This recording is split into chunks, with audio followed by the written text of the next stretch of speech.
What is going on, Ada Nation? Welcome to Dapp Central. My name is Fareed, and in today's video, we're going to be breaking down all of the facts and all of the information included in Messari's latest report about the Cardano blockchain.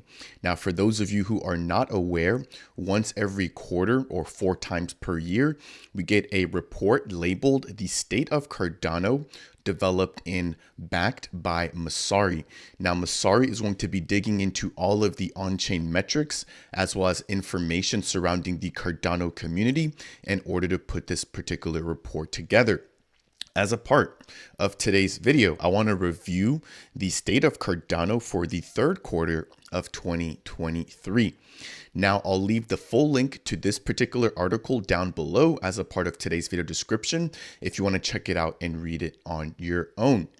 So kicking things off here, what I want to do is just quickly touch on some of the biggest highlights, and then I want to scroll down and then jump into different sections of the actual report, breaking down staking as well as just some of the dominance when it comes to TVL and just some of the most active dApps being used right now on the network.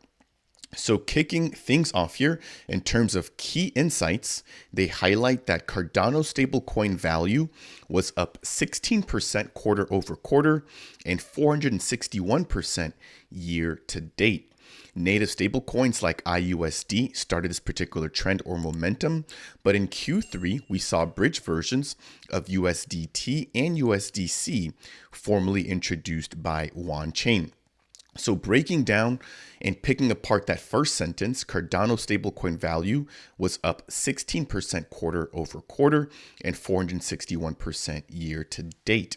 We did see the official launch of IUSD taking place about 1 year ago, or around the November timeline of 2022. And then we've since then seen the launch of JED beginning in February 1st of 2023. So within the span of about 4 months, we saw two of the largest stablecoins right now coming online in the Cardano ecosystem. If I'm not mistaken, right now, I believe IUSD holds around $13 million US in terms of TVL, while we have JED locking up about $11 to $12 million. So they're very well neck and neck, but combined, they provide over $25 million in terms of TVL for the network. To put this into perspective, right now, I believe the TVL on Cardano is just shy of about $200 million. And of course, keep in mind that as the price of ADA fluctuates up and down, so will the value of the TVL in terms of US dollars. Now, the second key insight is going to be surrounding Cardano's TVL, which appears to have been flat quarter over quarter, but is now up 198% year to date. So one thing that I'm noticing between those two key insights is when we're looking at quarter over quarter, nothing groundbreaking in terms of adoption when it comes to TVL or Cardano stablecoins. But if we're looking at the bigger picture, or beginning from the early portion of this year, right? So from January all the way up until November, or the last 10 months, that's when we're seeing a lot of the really big numbers coming into play. So again, in terms of stable coins, that's up 461%. And then in terms of TVL, that is up 200% year to date. We've got some additional key highlights surrounding Project Catalyst and funding round number 10, which completed about a month and a half ago. And I did have fully dedicated videos covering all the winners and all of the projects that were not funded as a part of that latest funding round. We also had the official launch of the Sancho Net. And so as governance gets closer and closer, we're going to need a playground in order to begin testing, as well as iterating on the different types of governance mechanisms that we want to see implemented here on the Cardano network. Last but not least, Mithril launched with nearly 100 SPOs participating in signing certificates. If you're not familiar with Mithril, it's a stake-based signature scheme and protocol that improves the speed and efficiency of node syncing times. Now we're going to scroll down. Here we've got an overall view of some of the biggest key metrics, but I want to dive first off into the financial analysis. So just quickly taking a look here, I'm going to get myself out of the way. The current price of Cardano when the Q3 report was taken was at 25 cents. Right now, as I'm shooting this video, we are right at about 30 cents, given the last pump or the most recent pump in Bitcoin, taking us out of the 32K range all the way into a brand new range or a brand new all-time high for this year of about $35,000. Now, taking a look at some of the additional information here surrounding the circulating market cap, that currently sits at $8.7 billion, down right now about 9.6% compared to the last quarter. Again, keep in mind that the circulating market cap is going to be based off of the actual value of ADA in terms of USD. So as that particular value increases, so will the circulating market cap. Now, if we take a look at the circulating supply, quarter over quarter, that will continue to increase because, again, the token is in its inflationary phase right now because we have not seen the full 45 billion fully dispersed or given out to the community. Now, last but not least, I do want to quickly touch on the treasury balance, which continues to increase. And so looking at quarter 2 versus quarter 3, we now have an increase of over 7.2%, bringing us to 1.39 billion ADA currently available in the treasury. Again, to put this into perspective, for any sort of community initiatives, i.e. the Project Catalyst and other events similar to that, will basically be drawing a lot of their funding from the Cardano treasury. So to see that the treasury continues to grow is a super solid sign, again, amongst a lot of other things currently dropping in the midst of this bear market, hopefully now shifting into a bull market. So scrolling down, the next thing I want to jump into is going to be the revenue for Cardano, which has unfortunately decreased by 30% in this latest quarter.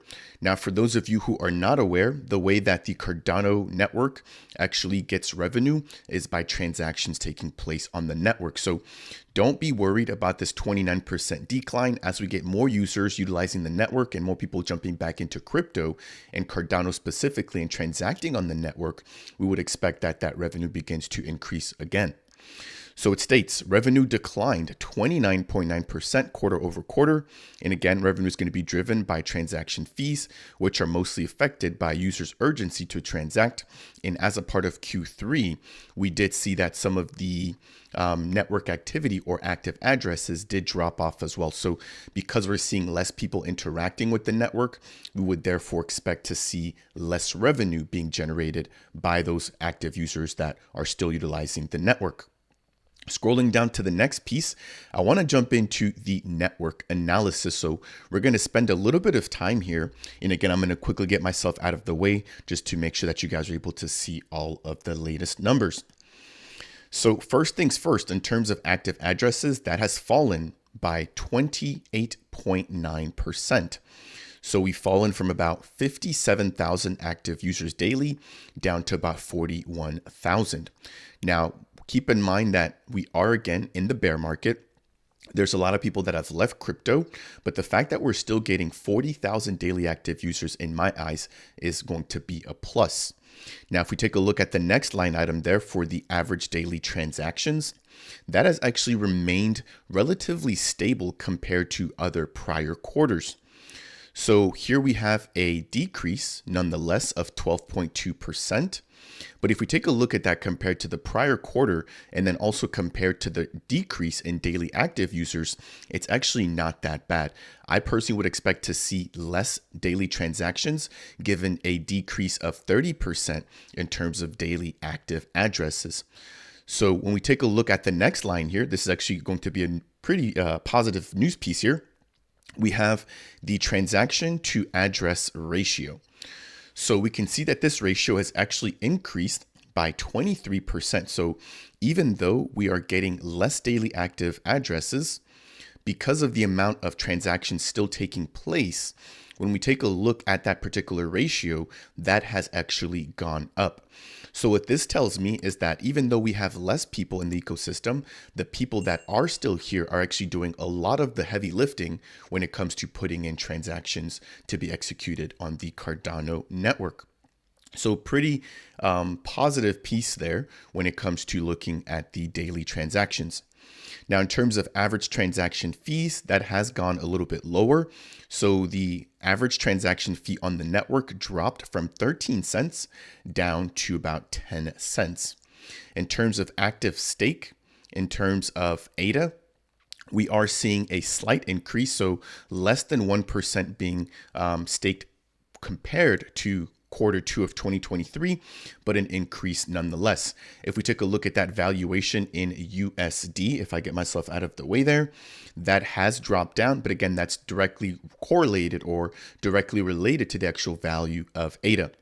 So when we're looking at staking in terms of ADA, a minor increase, but when we're looking at it in terms of USD, a pretty big decline, again, given the fact that the price of ADA was trending at 25 cents when they provided all this data. Now, last but not least, I do want to quickly touch at the very bottom there on the Nakamoto coefficient. For those of you who are not aware of what the Nakamoto coefficient is, it basically is a measure to find out the minimum number of validators or nodes that would need to be in agreement or come to an agreement in order to prevent the blockchain from operating correctly. So to sum this up, the higher the Nakamoto coefficient is, the better.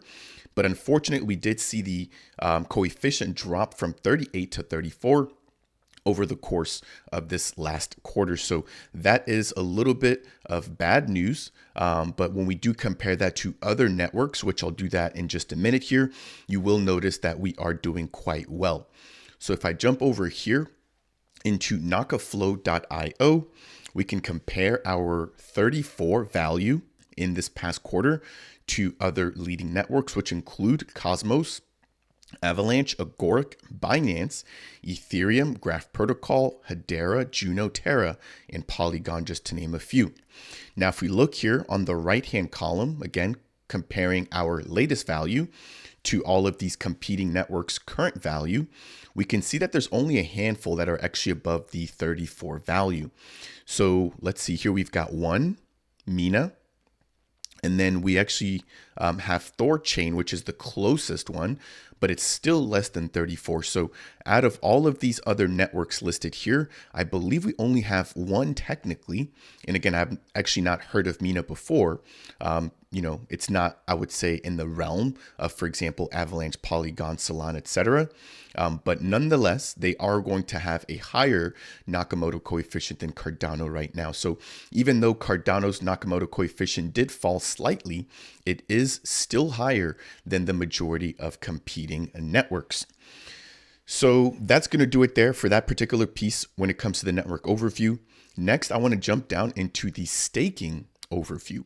So in terms of stake pools operating on the network, again, this is going to be the backbone of the actual network. Without stake pool operators or stake pools running, there is no Cardano. Now, quarter over quarter, we saw around the same amount of stake pools in Q2 as the same amount in Q3. Keep in mind that with every new stake pool that kicks up, there is one that is decommissioned. And so it's not always a one-to-one, but to see that we've gotten an increase of about 7 new stake pools compared to last quarter is still relatively positive. Now, the number of stake pools that have created at least more than one block, again, not really a huge increase there, but it is an increase nonetheless of 1.3%. In terms of delegators, more and more Cardano holders are delegating, again, being able to not only secure and decentralize the network, but also to increase or earn, I should say, around 3.3% on their ADA staked annually. So we now have an increase of 1.7% in terms of delegators, bringing us to 1.31 million wallets currently delegating on the network.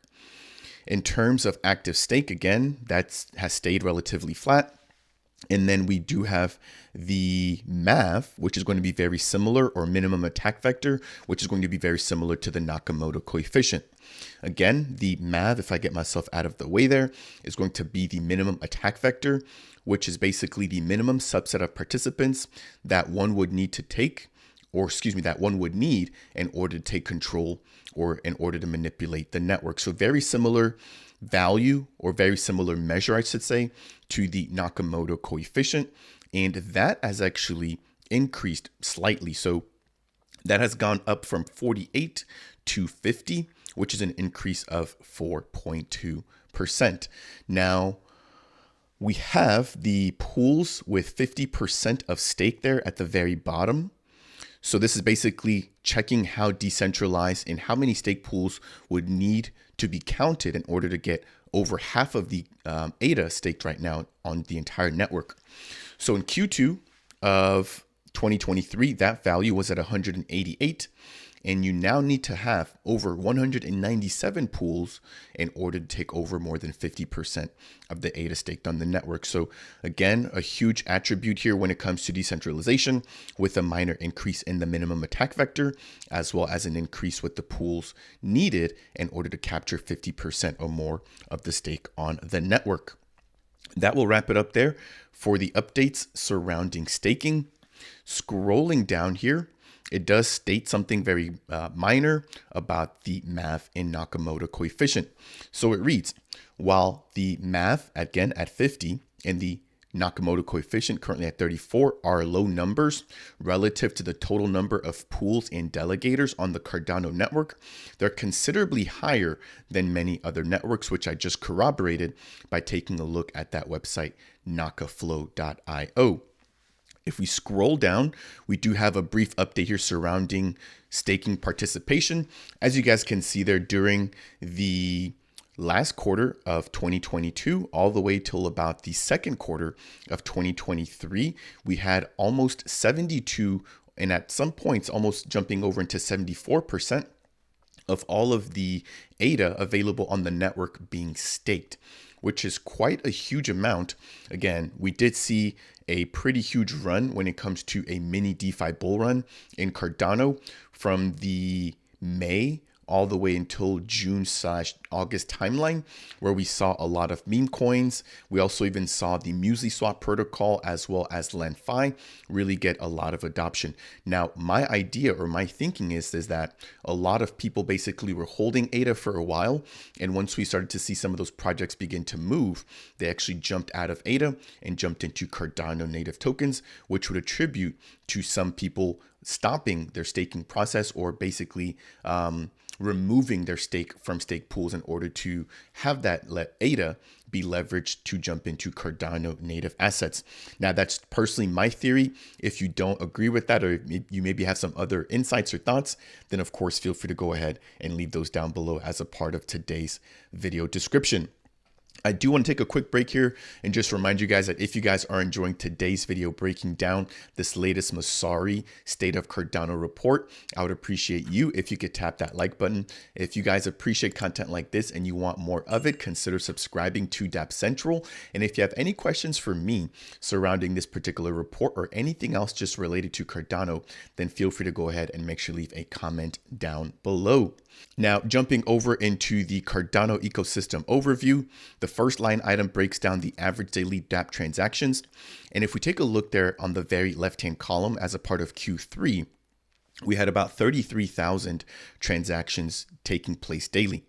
If we take a look at Q3 of 2023, 1 year later, we're up around 15 to 16,000 additional transactions taking place per day, even though this is down 14% compared to the last quarter alone.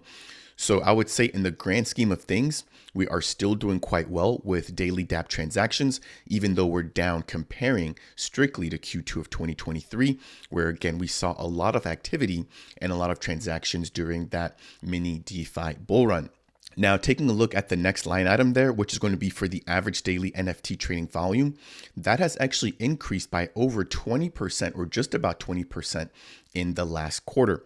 So what's interesting, if we compare that to the line above, is that we're getting less transactions in the NFT space, but the NFT trading volume is actually increasing, therefore showing that the value of NFTs on Cardano is actually rising.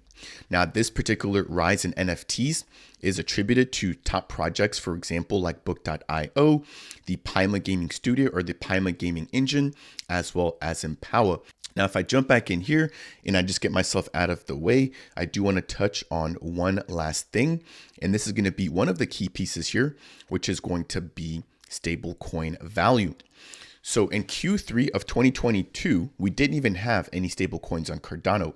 We got the very first one, which was IUSD in November or Q4 of 2022, followed by the adoption of JED in Q1 of 2023. So since then, we now have over $13 million currently locked in stablecoin value. And then if we take a look at that compared to Q3 of 2023, that is now up 16% to give us a total of $15 million currently locked in terms of stablecoin assets. Now, in terms of the top protocols by TVL, we do have MinSwap always leading the way. However, I want to jump into DeFi Llama here in just a minute to show you guys that they are getting a run for their money from the Indigo protocol. Now, one thing that did stick out to me here with the actual stablecoin value, which is currently showing as 15 million, is that I believe just alone with JED that actually holds a little bit around $11 million. And then I think we've got about $12 to $13 million coming in from IUSD. So let me just jump over here really quickly. And I'm going to pull up the official JED website. And we're going to jump back in. And what we should see, let's see here, is that right now we've got over 12 million JED currently minted. If I get myself out of the way, hopefully you guys can see that there. So that's about $12 million because, again, each single JED token is representative of a US dollar. And if I jump over into the Indigo app, let's see here. So we got 12 million from JED. And I'm going to launch the app. And from IUSD, we've got $13 million alone. So the fact that the Messari report only lists 13, let me jump back here just to double check here. It lists $15 million in terms of stablecoin value. I believe that we should actually be much higher than that. Again, I just showed you guys the JED website and the Indigo protocol website for IUSD. So I'm not sure exactly how they're calculating that particular value, but I do believe that it should be more than what we're currently seeing right here. So that is going to do it there. Let's see here. If we scroll down, we can see that MinSwap did lead the decline in terms of Dapp transactions in this last quarter. They're going to be that pinkish color here. And again, during that mini DeFi bull run, we can see that they really had taken up a lot of the market share, being one of the few places or one of the go-to places for people looking to make trades on Cardano. Now, because again, the ecosystem has somewhat stabilized and the price action has kind of faded and the transactions has declined, we can see that they were one of the biggest losers here in this last quarter. Now, if we take a look here, we do see some pieces of information surrounding the fact that the MinSwap team is developing their stable swap feature, which may help the protocol drive even more activity by providing minimal slippage and more efficient trading. We did already see the Wing Riders platform launch their own stable swap platform. For those of you who are not familiar with what that is, it's basically just a platform or a way to swap between two stable coins without making a huge price impact and with low to minimal slippage. Now, to that end, I do also think that Dex Hunter is going to play a really big piece in terms of where we begin to see transactions taking place. If you guys are not familiar with Dex Hunter, they're going to be an aggregator platform building on Cardano, allowing people to leverage their platform in order to make trades that cross over multiple DEXs building on Cardano. So as more people begin to use Dex Hunter, I wonder if they're going to get the credit for the transactions or if we're still going to see the underlying DEXs that are being used by Dex Hunter continue to receive credit when it comes to daily active transactions. Let's see here. As we get ready to land the plane, we're going to quickly chat about Indigo challenging MinSwap in terms of dominance. So MinSwap has been the largest TVL platform on Cardano for well over a year, but we're now starting to see the gap close when it comes to them being compared to the Indigo protocol. Indigo is going to be a synthetics platform, allowing members in Cardano to get price exposure to assets that are not native to Cardano, including Bitcoin, Ethereum, and the US dollar in the form of IUSD. Now, this chart is a little bit hard to read, but at this row or in this wave down here at the very bottom, we have the dominance of MinSwap. And then in red here, we have the dominance of Indigo. So as you guys can see there, the red dominance is beginning to somewhat eat into this blue dominance here, and they're starting to gain more and more traction. Now, to put this difference into perspective, if we take a look here at DeFi Llama, we still have MinSwap coming in at number 1 with a TVL of $48.4 million. And then we've got Indigo right behind them with a TVL of $48.08 million currently locked. So just about 0.3 million or $300,000 difference between both of those protocols. And I believe any day now, we're going to see Indigo permanently flip over MinSwap as the largest platform on Cardano in terms of TVL. Now, I think that all it would take, honestly, from Indigo would just be the addition of a brand new I asset. And once they were to do that, that would then bring in additional TVL for anybody looking to get access to that particular new I asset. So really interesting piece there to look at as well. And I do believe here that that may actually take us to the end. So they do talk about sidechains. We've obviously got quite a few right now on Cardano. We've got Milkamada. We've got Wanchain bridging over into Cardano. We've got Midnight, which is currently being developed as a data privacy sidechain. And then we've got World Mobile also building out their own network in order to connect the unconnected. They talk about Hydra as well as Project Catalyst and so many other things. Now, this video has gone on for quite a bit already, so I am going to go ahead and just kind of bring this to a close. Again, I wanted to bring this to your guys' attention. This is going to be the Messari Q3 State of Cardano report, which was just released earlier today.